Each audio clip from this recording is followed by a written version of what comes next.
Power 93.7 WBLK, the People Station. I'm Yasmin Young. This is the 2 to 6 Takeover, and I've got a special guest with me today from ECMC, Dr. Sam Cloud. Welcome. Thank you. Good to have you back. You had some great info for us when we had the heat wave, but today we're going to talk about something that's happening tomorrow, the 38th running, the Buffalo Subaru Chase.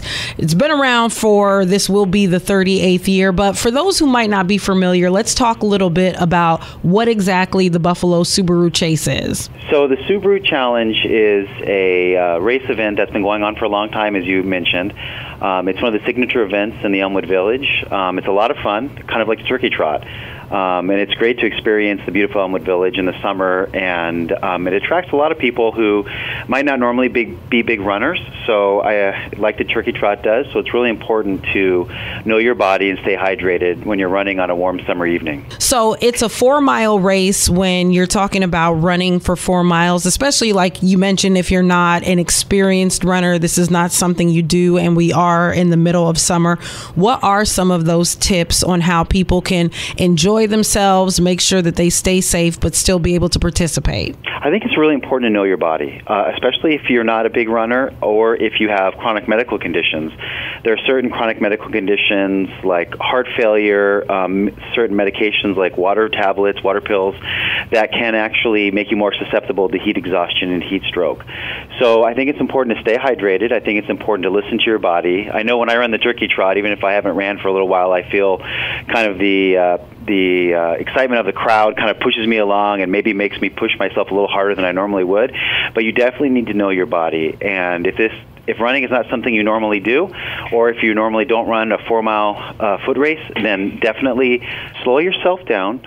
It's okay to run walk. I do that when I've been out of practice with running. And if you begin to get cramps, you do have to be careful because there's something known as heat cramps. When your body's starting to overheat, it can cause you to cramp up. So stop, stretch, get in the shade if it's quite sunny tomorrow. Drink some cool liquids, preferably water. And then when you start back up, slow your pace down.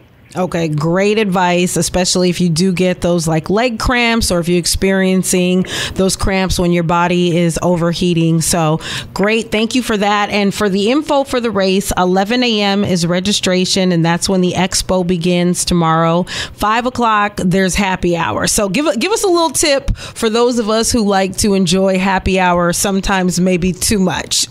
Well, this is important because Buffalo is known for their happy hours, especially post-race.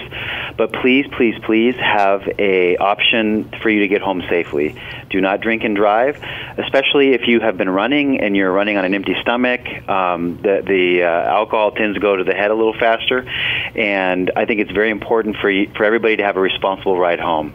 Absolutely. And we want to have a great time tomorrow, and we all want to make it home safely. You can get all of the details at buffalo.youtube.com. That's buffalo.youtube.com. I'll be out there broadcasting tomorrow, so I'll have more details for you from on site. Dr. Cloud, thank you so much for those tips on how we can have a great, productive race and keep ourselves healthy while we're doing it. So thank you.